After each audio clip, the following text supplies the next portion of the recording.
Vous écoutez l'affaire Sylvain à Loire, deuxième partie.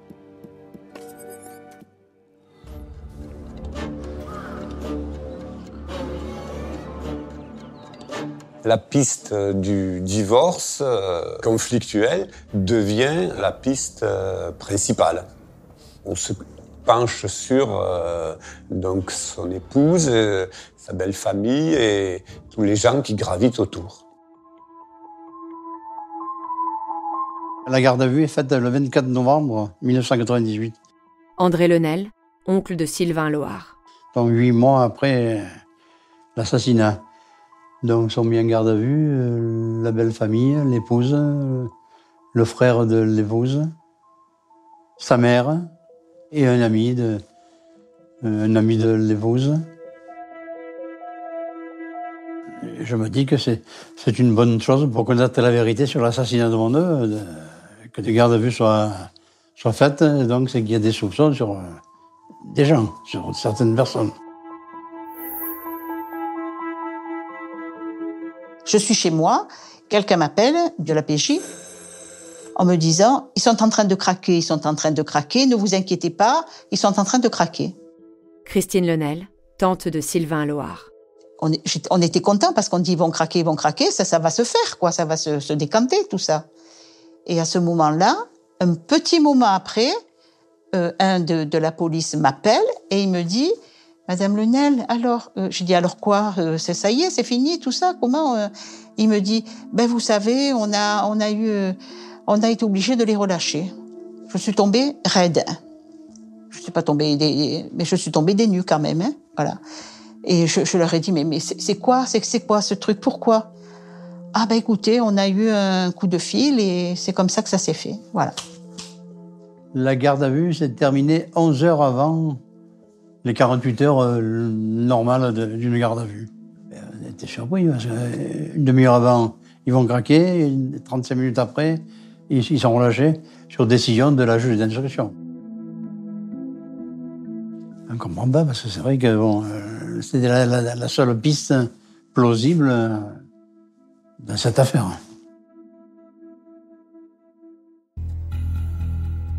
À 11 heures de la fin de la garde à vue, dire qu'il faut relâcher tout le monde, moi ça je l'ai jamais vu. Jean-Claude Valera, ancien avocat de la famille de Sylvain Loire. Plus de 40 ans de métier, je suis désolé, j'ai jamais vu ça. Il s'est passé quelque chose. C'est le magistrat chargé du dossier qui décide à l'époque de mettre fin à la garde à vue et de relâcher les personnes concernées, estimant qu'il n'y avait pas suffisamment d'éléments pour un déferment et une mise en examen. Au moment de cette garde à vue, nous sommes 8 mois après le meurtre de Sylvain Loire. Faute de nouveaux éléments, l'enquête s'enlise. En 2006, un non-lieu est prononcé. Mais l'oncle de Sylvain Loire ne lâche rien. Il multiplie les démarches et en 2012, il décide d'écrire à la ministre de la Justice de l'époque, Christiane Taubira.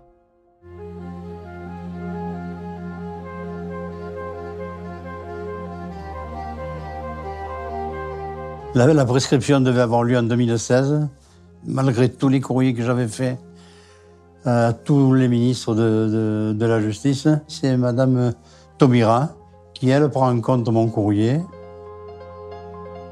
Le 19 août 2013, Monsieur, il ne m'appartient pas d'intervenir dans les problèmes judiciaires en cours. Je puis néanmoins vous préciser que le procureur de la République de Marseille fait procéder depuis le début de l'année 2013 à de nouvelles investigations.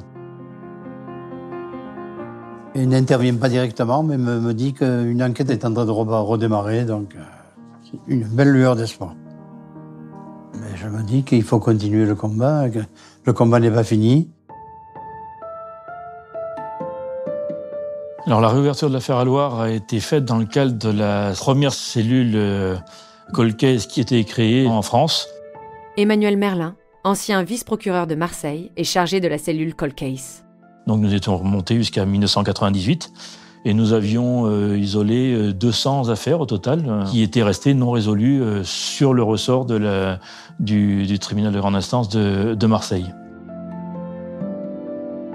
Sur les 200 dossiers, une quinzaine seulement ont fait l'objet ensuite d'une réouverture, dont l'affaire Alloar.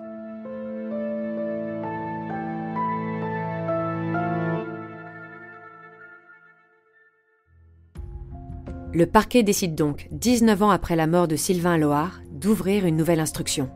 Nous sommes en 2017. Cette fois-ci, ce sont les gendarmes qui sont chargés de l'enquête. Et ils vont mettre en lumière des détails du dossier jusqu'alors négligés. C'est une brigade qui est spécialisée dans les affaires criminelles. On leur demande d'enquêter de nouveau, pas forcément de reprendre toute l'affaire, mais de rechercher certaines choses qui avaient été négligées dans le cadre de la première enquête. Le dossier Alloar est passé par Anacrime. C'est un fichier très précieux pour identifier toutes les zones d'ombre de dossiers et d'arriver à mettre en lumière peut-être les choses à côté desquelles on était passé au départ.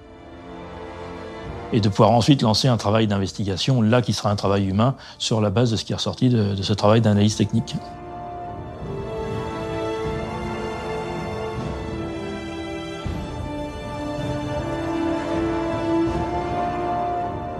Ce logiciel va nous permettre de travailler sur de la téléphonie, va nous permettre de rapprocher des mots, va nous permettre Général David Galtier, ancien commandant de la gendarmerie région PACA. De mettre en évidence des contradictions dans les témoignages recueillis à l'occasion des auditions. De toutes les façons, cette enquête, je pense qu'elle n'a pas été jusqu'au bout. Christine Lenel, tante de Sylvain Alloar. Il y a tellement eu de choses qui clochaient. Il y a trop d'anomalies. Écoutez, il y avait tout dans le dossier déjà. Il suffit de le lire. Après les gardes à vue, il n'a pas été possible de trouver d'éléments incontestables, des éléments de preuve pour aboutir à la résolution de l'affaire. Est-ce qu'on peut trouver des éléments supplémentaires qui permettraient de résoudre cette affaire? 23 ans après, c'est un véritable challenge, c'est un défi majeur, parce que retrouver déjà la procédure dans toute sa complexité, avec l'ensemble des cotes, c'est déjà un vrai travail. Heureusement, les archives le permettent. Il va falloir la relire, la mettre à plat, la désosser entièrement. Lorsqu'on se retrouve face à des milliers de pièces de procédure, il faut se montrer méthodique. Cela veut dire avoir un regard neuf sur l'ensemble de la procédure qui va nous permettre de dégager un certain nombre de nouvelles pistes, de nouvelles hypothèses qui n'auraient pas pu être prises en compte initialement.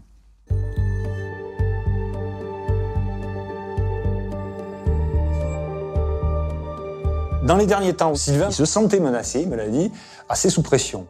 Franck Chauvet, ami proche de Sylvain Alloar. Moi, il m'a parlé un jour, il m'a dit, voilà, Franck, s'il m'arrive quelque chose, j'ai un dossier, il est à l'Arsenal, tu sais qu'il est là-bas, tu sais que j'ai constitué ça. Et il a été très insistant. Moi, je me reproche beaucoup de ne pas l'avoir écouté. Ce dossier, on ne l'a pas retrouvé, mais nous avons appris qu'il y avait eu une intrusion à son domicile.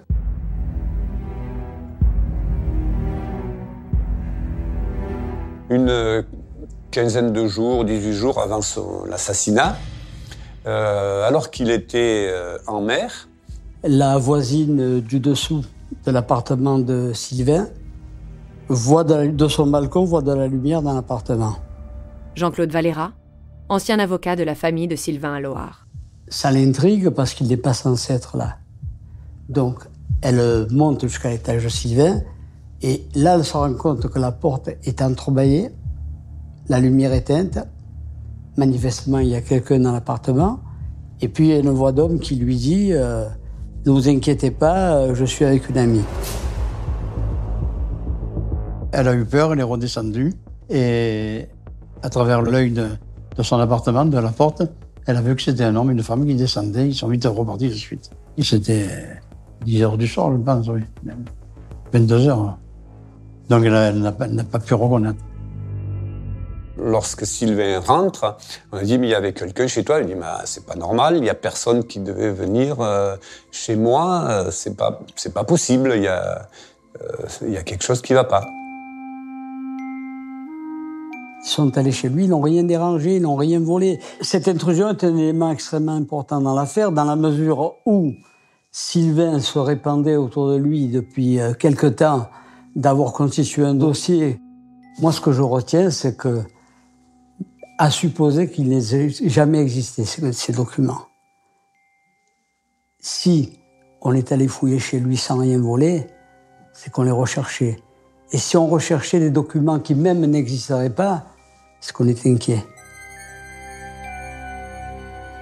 Bizarrement, Sylvain ne dépose pas de plainte pour ces faits. Pour nous, ça semble être important.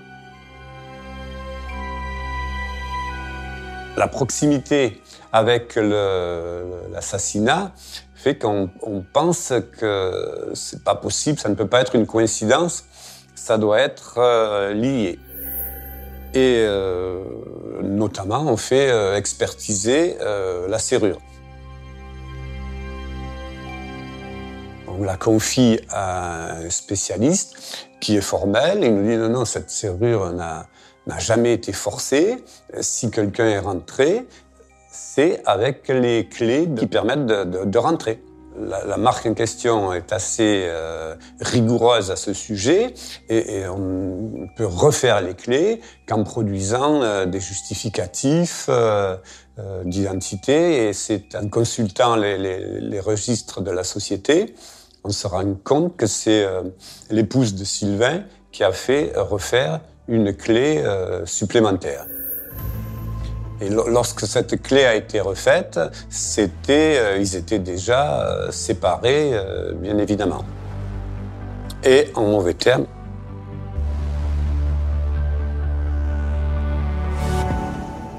On m'a interrogé l'ex-compagne. Alors avec acharnement, elle va dire, et pendant des heures et des heures, qu'elle n'a jamais fait refaire de clé.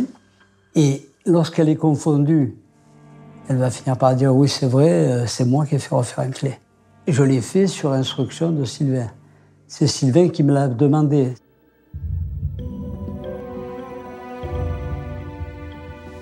Lorsqu'il y a un meurtre avec une piste et un environnement familial, je dirais il faut avoir une vision la plus large possible. Général David Galtier, ancien commandant de la gendarmerie région PACA. Toutes les personnes peuvent être suspectes dans l'environnement familial parce que tous peuvent avoir un intérêt apparent mais aussi caché. Et c'est ça la difficulté pour l'enquêteur, c'est d'aller au-delà de cette première vision ou de ce premier panorama, d'aller chercher derrière. Et cela réclame beaucoup d'engagement, beaucoup de temps et un grand nombre d'auditions autour et dans l'environnement de la personne. Outre l'affaire des clés, il y a quand même des incohérences pendant les interrogatoires de garde à vue. L'épouse de Sylvain, on s'était rendu compte qu'elle avait un ami proche, qui était un peu plus qu'un ami.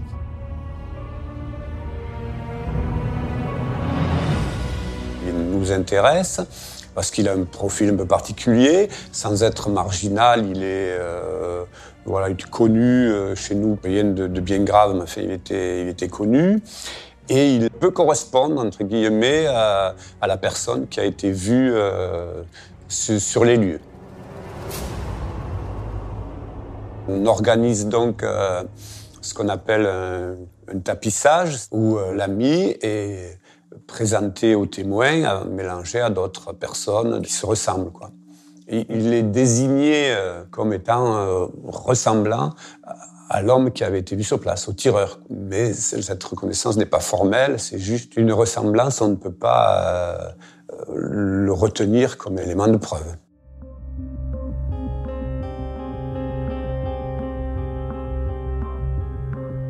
Une perquisition a été faite chez lui et donc on a découvert à son domicile une carabine de calibre 22 long rifle, calibre qui correspondait à celui qui a été utilisé pour le meurtre. Celle qui a été utilisée, c'était une arme de poing, mais donc on se dit il avait accès, il pouvait avoir du 22 long rifle. Mais lors des interrogatoires, il a un alibi pour le moment des faits. Lors de la garde à vue, l'ami d'enfance a dit être avec un ami de sa commune qui posait des piscines à l'époque. Cet ami, convoqué par la police, a dit « ce n'est pas vrai, il n'était pas avec moi parce qu'il ne comprenait rien dans les piscines ». Ces deux hommes n'ont aucun lien sur le plan professionnel et ils ne travaillent pas dans le même secteur d'activité. Il n'y avait aucune raison pour que l'ami d'enfance aille avec l'autre personne pour aller voir un client de cette personne. La moindre des choses, c'est de savoir qui était le client, d'aller chez lui, de savoir s'il était venu tel jour à telle heure et avec une personne. Ça n'a pas été fait, mais absolument pas. C'est pas normal, ça. Cette garde à vue s'est terminée en queue de poisson, comme on dit. André Lenel, oncle de Sylvain Lohar. Nous avons demandé des explications, mais il nous a été répondu qu'il n'y a pas de faits graves et concordants, donc il ne pouvait être mis en examen. Une interruption de garde à vue, moi j'en ai pratiqué toute ma carrière, c'est quelque chose d'assez courant. Général David Galtier, ancien commandant de la gendarmerie région PACA. Le statut est toujours le même du gardé à vue. Il faut des raisons plausibles de penser que la personne a commis une infraction, en l'occurrence le crime, ou a été complice ou a favorisé la commission du crime. Dès lors que la justice n'est pas allée au bout, eh bien, aucune charge particulière ne reste à l'endroit de cette personne. La personne est laissée libre, elle reprend sa vie normale. Cette affaire qui remonte à 23 ans n'a pas bénéficié de tous les éléments qu'on aurait pu mettre en œuvre actuellement, notamment l'ADN qui aurait pu être relevé sur les douilles. La recherche d'ADN existait déjà, mais n'était pas très développée. Avec les éléments nouveaux, est-ce qu'on peut y arriver? Je l'espère.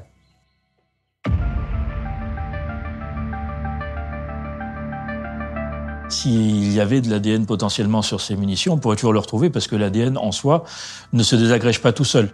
Emmanuel Merlin, ancien vice-procureur de Marseille et chargé de la cellule Cold Case. Donc on pourrait potentiellement, effectivement, retrouver l'ADN de la personne qui a manipulé les munitions pour les charger dans l'arme. Ce n'est pas une mission impossible que de revisiter un code case et puis d'élucider une affaire qui ne l'a pas été. Il faut des faits, il faut des éléments de preuve, il faut donc plutôt du matériel, ou alors une démonstration à partir de déclarations totalement contradictoires. Qu'est-ce qu'il y avait de matériellement, je dirais, exploitable ? On peut parler des douilles, on peut parler d'un véhicule, qu'est-il devenu ? On peut parler d'une arme. Je crois que c'est ce qui permettra peut-être de donner le petit plus ou de fermer encore les portes qui ne l'auraient pas été.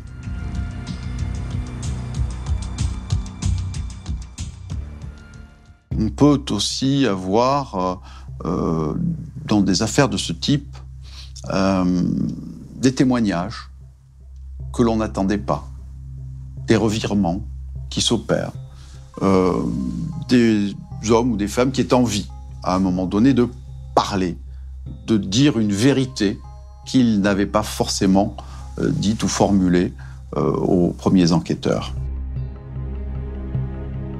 Mon époux et moi-même n'avons pas été entendus lors de la première enquête. Ami proche de Sylvain Lohar. Et nous nous étions étonnés parce que nous étions quand même des amis intimes, même si je ne sais pas si nous aurions pu apporter à ce moment-là des éléments éclairants. Et nous avons été entendus cette année par les gendarmes, puisqu'ils nous ont dit qu'ils reprenaient l'enquête.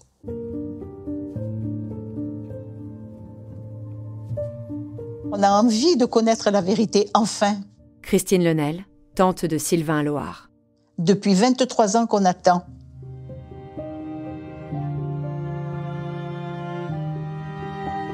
Pour la mémoire de Sylvain, pour la mémoire d'Arlette, de notre sœur et belle-sœur, donc. Elle n'est plus là, mais bon. On veut connaître cette vérité. Aujourd'hui, l'enquête est encore en cours. Il est évident que si on veut que enfin cette ouverture d'instruction puisse prospérer et aboutir à un résultat, on reste discret sur ce qui permet de faire avancer ce dossier. Et j'ai espoir que cette fois la justice. André Lenel, oncle de Sylvain Loard. Jouera bien son rôle et arrivera à découvrir les coupables. On peut dire que c'est le combat d'une vie, de ma vie, de ma famille, de mon épouse, de toute ma famille.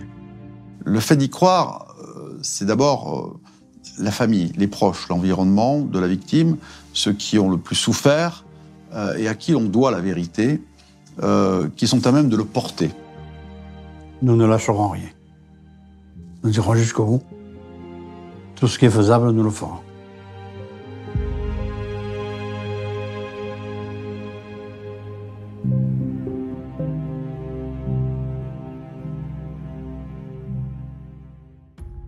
Par qui et pourquoi Sylvain Loard a-t-il été assassiné? Les 2 douilles de balles 22 longs griffles retrouvées sur le lieu du crime vont-elles enfin parler?